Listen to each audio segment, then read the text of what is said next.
we headed toward a dictatorship in America, toward a fascist government? The latest news from Trump is he's been placing DC under essentially semi martial law, an executive order to prosecute for flag burning, and renaming the Department of Defense to the Department of War. Let's look at these topics and others that have been in recent news and just what this might mean. To start, the big news is Trump activating the National Guard to go in and clean up the streets of DC. According to Trump, DC was ugly and dangerous. He has been stating this for a while. He just needed a big incident to jump on so he could have a reason to mobilize troops. There we have big balls. Gosh, this kid, Edward Quarterstein, is going to have this nickname haunting him for many years to come based on how often he is in the news. Somebody from Doge was very badly hurt last night. You saw that. President Trump is threatening to take over Washington, D.C. after a Doge whiz kid was beaten up by carjackers. It was Quarterstein who was used as the catalyst to bring the National Guard into D.C. As a recap, the story was Quarterstein was with a woman, and as they went to his car, 10 teenagers surrounded them. Quarterstein was attacked and beaten while trying to protect the woman and stop a carjacking. Only 2 of the teenagers were caught and arrested. The 2 15-year-olds, a boy and a girl, currently have curfews and are under electronic monitoring. I will say this. Quarterstein, if everything claimed is true, did a good deed. Considering his shady past before and during Doge, this is a step up. Honestly, good for him. That said, this was the incident that sent Trump over the edge into military patrols for DC. If the crime was so bad to begin with, Trump should have long since taken action. No, this was more than just the straw that broke the camel's back. The opportunity to override law enforcement officials Trump does not like or agree with has been brewing for quite a while. Look at the mayor of DC. Back in February, Trump was stating DC should be back under federal control.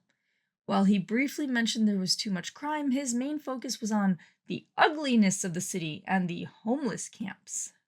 We're going to be removing homeless encampments from all over our parks, our beautiful, beautiful parks, which now a lot of people can't walk on. They're very dirty, we've got a lot of problems. But we've already started that. We're moving the encampments away, trying to take care of people. Some of those people, we don't know how they even got there. Some of those people are from different countries, different parts of the world. Nobody knows who they are. They have no idea, but they're there. We're getting rid of the people from underpasses and public spaces from all over the city. There are many places that they can go, and we're going to help them as much as you can help. But they'll not be allowed to turn our capital into a wasteland for the world to see.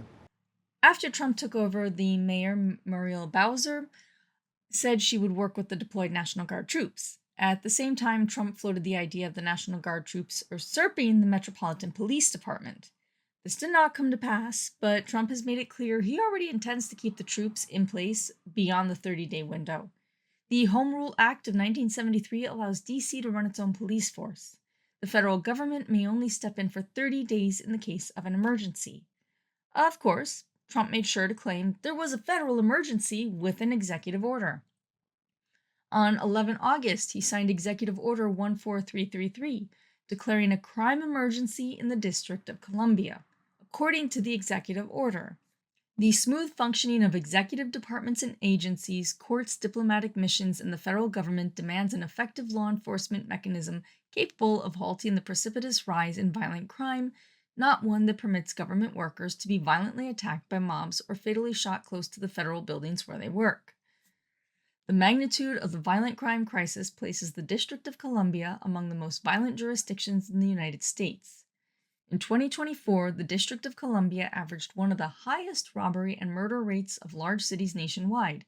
Indeed, the District of Columbia now has a higher violent crime, murder, and robbery rate than all 50 states, recording a homicide rate in 2024 of 27.54 per 100,000 residents.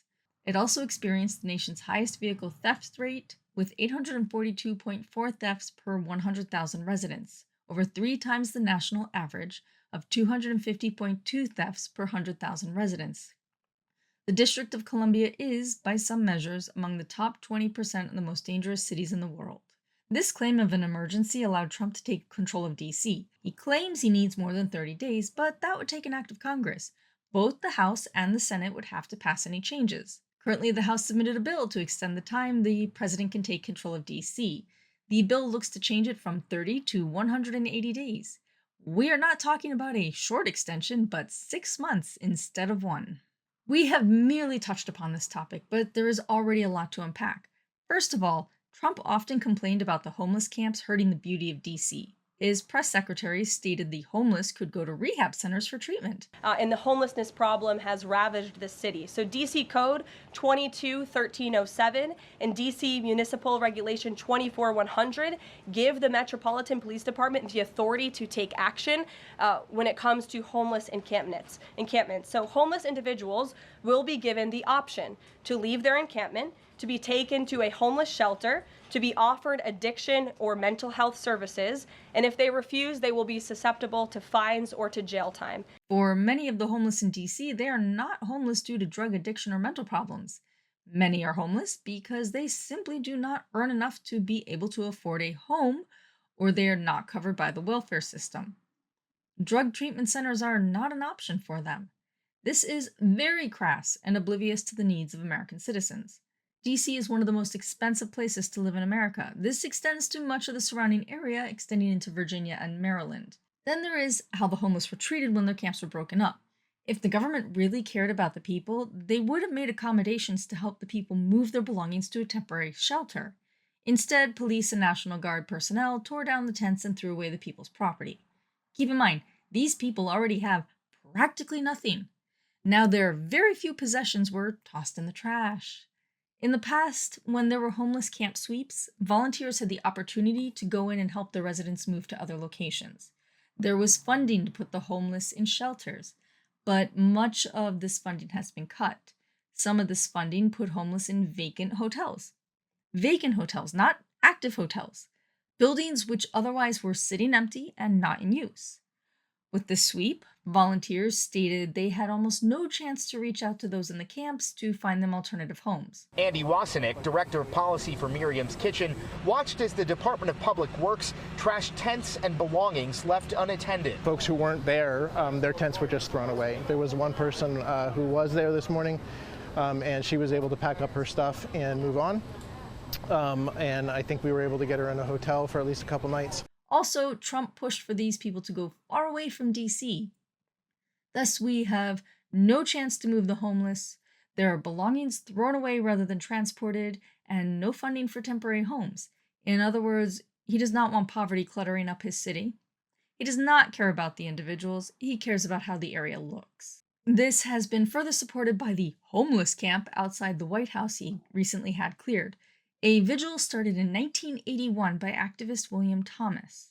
The point was to protest nuclear weapons and encourage nuclear disarmament. Thomas kept the vigil going for 28 years until his death in 2009. Since then, for the last 16 years, others took over the vigil tent to guarantee it was not dismantled. They manned the tent day and night. After Trump signed the executive order to rename the Department of Defense to the Department of War, Brian Glenn, a reporter for Real America's Voice, a conservative network, made sure to upset Trump about the tent. Just out front of the White House is a blue tent that originally was put there to be an anti-nuclear tent for nuclear arms. It's kind of morphed into more of an anti-American at some times, anti-Trump at many times. Where is this blue tent? Right in front of the White House on the north lawn on the other side of the Black Gate in Lafayette. I haven't known this. All of us in here walk right by it every day. It is an eyesore. Oh, I didn't know that. Take it down. Take it down today, right now. Glenn harped on the idea that the tent was anti-American and a threat to security. He claimed rats were running in and out of the tent. It was used as a homeless shelter, and it could be used to hide guns. More importantly, he claimed the tent was an eyesore. Once Trump knew about the tent, the eyesore, he ordered its immediate removal. Think about this. This tent had been up since 1981. In all that time, it was not removed. The vigil continued. Then Trump heard about a tent which could possibly ruin his beautiful landscape. Then it became a threat. Obviously, it was not an issue during his first term in office, nor for the first 8 months of his present term. However, once he heard about a potential eyesore, he demanded it be removed. Again, Trump does not care about the people, he cares about his image. How about those crime statistics? The executive order states as a reason for taking control of DC, the crime rates are higher than all 50 states. Then it breaks down some numbers. Homicide rate in 2024 was 27.54 homicides per 100,000 people. The vehicle theft rate was the highest in the nation with 824.4 thefts per 100,000 people. Those are pretty high stats, except they're false. According to the reported rates for 2024, there were 120 total homicides and 3,152 motor vehicle thefts. The current population in DC is just over 702,000 people. That means calculated, the homicide rate was actually 17.09 homicides per 100,000 people, and the vehicle thefts was 448.84 per 100,000 people. Not quite the rates claimed by Trump. On top of that, those numbers are considerably lower than they were in 2023. Keep in mind, those were the numbers for 2024 by August of 2024. For 2025 to August, crime has dropped even further. The numbers for 2025 to date are 102 homicides and 3,048 motor vehicle thefts. This calculates to 14.52 homicides per 100,000 people and 434.03 motor vehicle thefts per 100,000 people. By the way, DC does not rank at the top of the list in the United States. For homicide, it ranks 10th in the country, and for motor vehicle thefts, it ranks 36th. Once again, the White House facts are inaccurate. Of course, any crime is bad. Murder is horrible no matter how low the numbers. Theft is not acceptable at any level. That is not up for debate here. I think pretty much everyone's in agreement on this one, or darn close. What is important to note is Trump's reasoning for his takeover of DC. Sorry, it is not valid. As for DC being in the top 20% of cities for crime in the world, no, nowhere near. DC does not even show up in the top 50 world cities for crime. To state it has the highest crime rates in the world is outlandish. Then there is Trump floating the idea of taking over other cities. This is not outside the realm of possibility. He already put National Guard and active duty Marines in LA. Against the governor of California's wishes, he stationed troops to aid ICE. Since his takeover of DC, Trump has threatened various other cities, including Chicago, New York, and Baltimore. One of the arguments is that these cities in Democrat-led states are safe havens for criminals as sanctuary cities. For homicides, Baltimore is high. It ranks 4th in the nation. That is not good. Funnily enough, these cities do not make the top 20 cities for crime in the nation as a whole. Chicago, which he dubbed as a killing field, it ranks 22nd in the nation for homicide. New York City ranks 122nd. For total crime, Baltimore ranks 15th, Chicago ranks 48th, and New York City ranks 101st. Would you like to know which city ranked the highest for homicides and overall crime per 100,000 people in 2024? For homicides, Birmingham, Alabama ranked the highest, followed by St. Louis, Missouri, and Memphis, Tennessee. The top 3 cities for murder and in Republican-led states. For total crime, Memphis ranked 1st. Oakland, California was 2nd, and St. Louis was 3rd. Again, of the top 3 cities in the US for total crime, 2 were in Republican-led states. That does not align with what Trump claimed. Well, then why did Trump go after cities like Chicago, New York, and Baltimore? It couldn't be because they have, Democrat mayors. Most cities in America have Democrat mayors, even the red states. What about what has been happening in the news lately? Illinois Governor J.B. Pritzker has been a very active voice at the national level. It looks like he's planning to run in the 2028 presidential elections. He has also been incredibly critical of Trump. This does not sit well with the current sitting president. The governor of New York is Kathy Hochul. She invoked Trump's wrath by pushing for a commuter fee for New York City. Mayoral candidate of New York City Zohran Mamdani made it onto Trump's radar and has been marked as a communist. By the way, he's not. He comes across as a socialist, which is actually rather different. Still, he has a good chance of winning the election, and this does not sit well with Trump. Then there is Baltimore.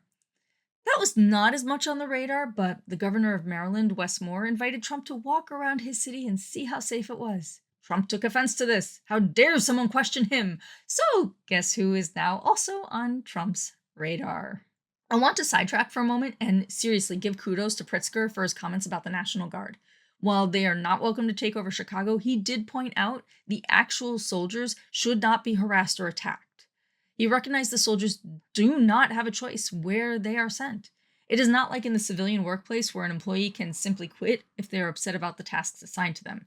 In the military, these soldiers sign a contract for years, minimum 3 years, up to 6 years. And if they refuse to do their job, they can be court-martialed. That means at the very least, they'll be kicked out of their job with a dishonorable discharge, which pretty much blacklists them in America. It prevents them from accessing federal funds for college, applying for federal jobs, and hurt them in the civilian workplace if the future employer requests their military leaving papers.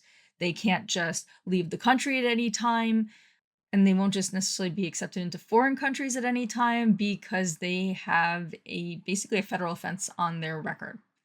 At the worst, the court-martial can lead to prison time. So please, like Pritzker, I ask you to keep this in mind when the National Guard are out. No, they are not welcome to take over American cities because the president is throwing a hissy fit, but it is the president moving down the chain of command which forces them to be there. Now back to what we were talking about earlier. If it were merely because the crime rates were so high, then cities like Memphis should be up first. If it were because of high homicides, then Birmingham should be under the National Guard to keep the people safe. Yet, those cities were not mentioned. Why not? Well, Tennessee Governor Bill Lee and Alabama Governor Kay Ivey both support Trump. A lot. It probably also helps that Lee offered up Tennessee National Guard troops. These governors keep on his good side, and thus their high crime cities are not up for takeover. What else is happening in the news? Oh yeah, the FIFA World Cup will be in 12 American cities in 2026, including New York City. The Summer Olympics will be in LA in 2028. These are big events that will have people tuned in from all over the world to watch. Trump wants the world to see everything as beautiful and perfect ahead of these events. It evokes images of Kijang, North Korea, and Ashgabat, Turkmenistan. These are propaganda cities that are nearly empty and not truly lived in. Yes, they are lavish, beautiful, and clean, but it ends there.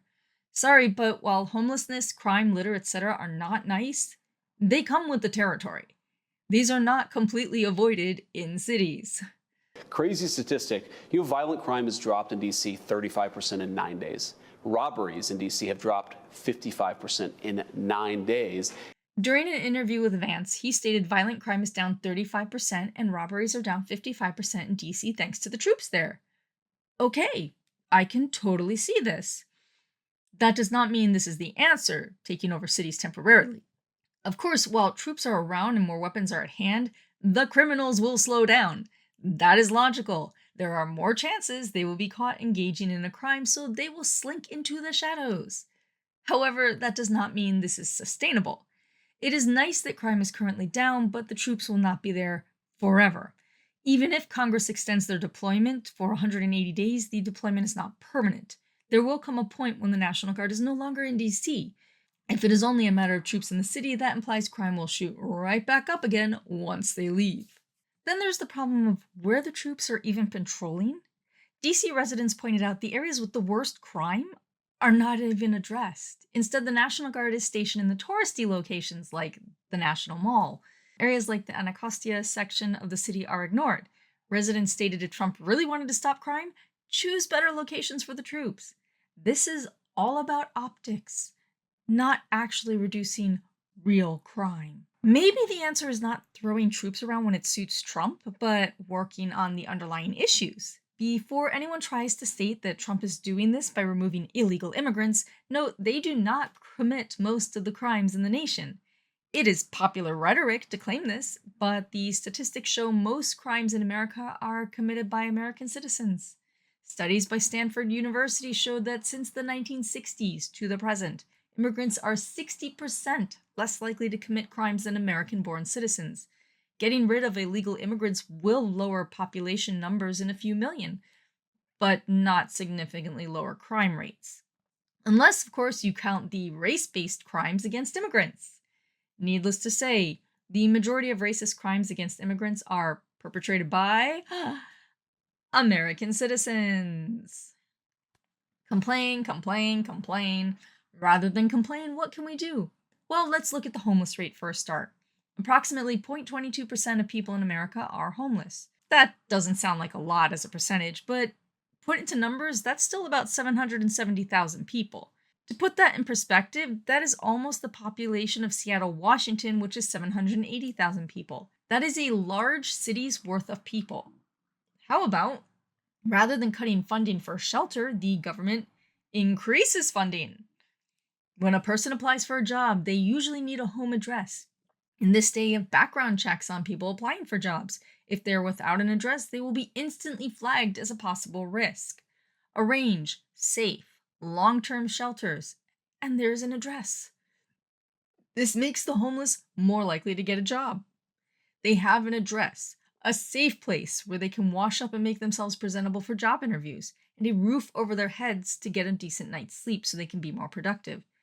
It should not be all about productivity, but I'm trying to swing it from the company's perspectives here.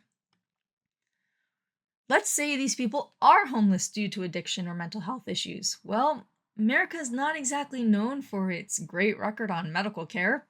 Looking at the US government's findtreatment.gov site, it is not promising. There is a link about how to pay for treatment. If a person is insured, there is still a deductible which will need to be paid. That is not possible for those living on the streets. If they cannot afford rent, they certainly cannot afford medical costs. If a person is uninsured, while there are some free clinics, the majority offer sliding rates based on income. Again, if there is no money for the basic necessities in life, there is no money for treatment. Thus, these people are locked into their place in society. How about the government finally recognizes just how expensive the medical system is and overhauls it to actually help the people? Make addiction treatment free for those who cannot afford it. Not offer sliding rates or demand deductibles, but simply make it free. After these people are cared for, again, they have a far better chance of finding a job and getting off the streets. In the long run, this would cost less than constantly redeploying the National Guard and accommodating them. That was merely looking at crime rates, which have supposedly risen according to the Trump administration, though data states otherwise. Let's be honest, though. There are underlying issues which go far beyond crime. The current administration is eager for war and conquest. Yes, Trump claims left and right he is the peace president. War is not popular, and to claim he wants to conquer would not go over well with most Americans. His actions and words aside show otherwise. A number of times Trump has mentioned the Department of Defense has a weak name. In the past, it was the Department of War, and America won 2 world wars. He's joked a number of times since he took office to change the name back to the Department of War. Sorry, this is very aggressive. There is power in language. The Department of Defense shows a nation is not afraid to fight to protect their own, but does not intend to be the aggressor. The Department of War invokes attack and conquest. This is furthered by the latest news from Greenland. Once again, the European nation is in the news. American citizens with connections to Trump have been caught compiling lists of Greenlanders who are in support of Trump and will be supportive of Greenland becoming part of the United States. These same Americans also compiled lists of issues in Greenland which could be used to portray Denmark in a poor light in the media. This subterfuge to attempt to manipulate Greenlanders is unacceptable. American officials did not instantly deny any connections to these machinations. This strongly supports the idea that at least at some levels, the American government was behind this. Odds are, it'll be denied later, once the departments can align their stories. Then this will be called fake news by the lying media. That is the easy answer to try and deflect from attacks on bad faith actions from the American government. The problem is, this is not the first time Greenland has been connected to Trump in the news. He made it clear during his first term he wanted to buy Greenland. The response was clear. Greenland is not for sale. Since returning to office, Trump has made it even clearer how much he still wants Greenland. He claims America needs it for security and mineral purposes. The answer is still no. Greenlanders do not want to be a part of America. Honestly, it would be a massive downgrade for Greenlanders. Trump claimed he would make sure they have great American health care. Currently, like most of Europe, Greenlanders have state-funded healthcare, which means any medical care is completely covered at no extra cost to the residents. If Greenland moved over to American healthcare, they would have the same massive debt and lack of care problems most Americans have. Greenlanders have mostly free university. Many of the perks of being part of the EU would be gone to Greenlanders. More than likely, what would happen is the land would be stripped of resources, the residents would be treated substandardly, like happens in many parts of America. Greenland is already striving for full independence from Denmark. They are not going to roll from one external authority to another. That would go against their current goals. If anything, America's interference with Greenland is strengthening ties, at least now, with Denmark. Then there is Trump's new executive order about flag burning. In 1986, the Supreme Court voted that people could not be prosecuted for burning the American flag. This was in response to the Flag Protection Act of 1968, which prohibited mutilating, defacing, defiling, or burning the flag. It was voted, flag burning is a form of freedom of speech and protected by the First Amendment. You know, that one amendment that a lot of MAGA supporters and most of Trump's administration love to cheer about and claim that they're engaging in? First of all, America has the most rules when it comes to the national flag compared to other nations. The United States Flag Code is enshrined in federal law. The code explains how and when the flag should be displayed. There are rules for saluting the flag, reciting the Pledge of Allegiance to the flag, and the wearing of the flag. By the way, Trump and his supporters do not follow the basic rule about wearing the flag. No part of the flag should ever be used as a costume or athletic uniform. However, a flag patch may be affixed to the uniform of military personnel, firemen, policemen, and members of patriotic organizations. The flag represents a living country and is itself considered a living thing. Therefore, the lapel flag pin being a replica should be worn on the left lapel near the heart. Did you catch that? No part of the American flag should be used as an article of clothing. The only exception is if a flag patch is affixed to uniforms or a small pin worn on a civilian's lapel. Now, really, how many Americans truly follow this? The most patriotic Americans cover themselves in the flag. A number of years ago, my husband was in an international contest and an American couple were visiting. They asked, honestly, how to avoid sticking out while traveling through Europe. My husband looked them up and down and told them stop wearing the American flag. It graced their shirts, hats, and was very obvious. There is an obsession with the flag in America. Do you know where else there was an obsession? Come on, you know you want to say it. That's right, Nazi Germany! Hitler's government protected the Nazi flag. An international incident occurred when protesters tore down and destroyed a flag outside the German embassy in New York City in the 1930s. The Nazi government forced the case to an American court over the desecration of their flag. The case was later dismissed on a technicality that the flag with the swastika had not yet been formally adopted, so the swastika flag didn't count as their national flag. That seems like a silly side note, but think about it. As Trump signed the executive order banning the burning of the American flag, if it was with the intent to riot, he noted that people go crazy burning the flag and it causes others to go crazy that it was burned. This leads to hundreds of people going crazy and riots breaking out. Trump and his staff claimed if it were only done for free speech, then the person burning the flag would not be prosecuted. However, this is up to interpretation.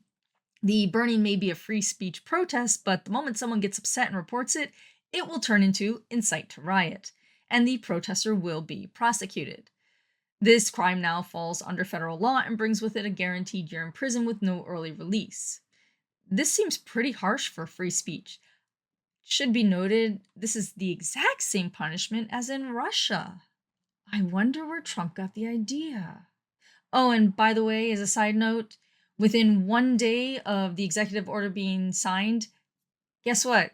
Somebody was arrested in DC outside the White House for burning the flag. Think about who is likely to burn the flag in protest. There are foreign students who are protesting the American government and the actions they are taking against any immigrants they do not want in the country. The moment a student burns the flag, they will be charged with a federal crime and snapped up by ICE. No matter what they were doing was perfectly legal. The government is looking out for anyone who disagrees with their policies. Liberals are also protesting the government. They are the other obvious target. There are long-term implications after one has served their time for a federal conviction. Currently, there are 4 states which only restore voting rights after a petition has been approved. Other states automatically restore the right to vote after some period of time. Some after the jail sentence has been served, some after parole and probation have been served. That means those who burn flags lose the right to vote at least temporarily. This potentially takes protesters out of the voting populace. By the way, in Germany, it doesn't even matter if you're in prison, you still retain the right to vote because everybody has a voice. In many states, flag burning is a felony. The law prohibits those with felony convictions of owning guns. Federal convictions also ban people from certain jobs and federal funding. That means any students who get caught burning the flag in protest pretty much just lost their federal grants to attend university. Suspicious? Yeah. Yes, the executive order does not automatically make it a law, and this can be appealed. However, as we see with Trump's demand to extend troops in DC, Congress is quick to try and codify his executive orders into law. If this happens, then this will be an enforceable law with major repercussions. What about that other executive order Trump just signed? The one renaming the Department of Defense. This also makes it very clear where his priorities lie. First of all, Trump really does not understand American history. According to him, the original renaming of the Department of War to the Department of Defense pretty much guaranteed America never won another war. Yeah, a few things to keep in mind. The department was renamed in 1947. America was not officially engaged in any wars after 1947. America was engaged in conflicts, but war was not declared. Yes, America pulled out of the Korean War and then the Vietnam War. Again, America was not officially engaged in a war regardless of military involvement. Also, look at those wars. Those were civil wars in Asia. World War I, World War II, they had pretty clear aggressors. Most of the world was involved and picked sides. America got involved in Korea and Vietnam in an attempt to halt the spread of communism. It was a vastly different circumstance which caused America to get involved. By the way, America chose to get involved. They weren't even invited. It was not the same as the World Wars when America was tacked in some way, like the sinking of the Lusitania or the bombing of Pearl Harbor. Instead, America actively sent troops over to pick a side in civil wars, which did not support communism. Now, Trump wants America to have a Department of War again, and a Secretary of War. Yes, this name is not official unless Congress codifies it into law, but the current Congress has been rushing to pass anything Trump wants. It's only a matter of time. This also sets the tone for the future. Just listen to what Hegseth stated at the signing. Restoring intentionality to the use of force. So, at your direction, Mr. President, the War Department is going to fight decisively, not endless conflicts. It's going to fight to win, not to lose. We're going to go on offense, not just on defense. Maximum lethality, not tepid legality. Violent effect, not politically correct.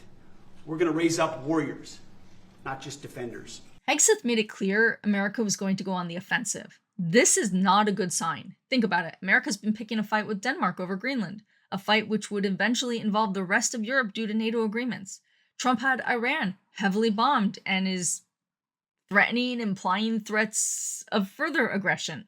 On Truth Social, he posted an AI-generated image of him referencing Apocalypse Now and claiming he would start a war with Chicago. This is not the president of peace like he claims. This is a president who is spoiling for a fight. He wants to start and win wars. He is renaming U.S. military bases back to their old Confederate names, though claiming the bases are renamed for other war heroes.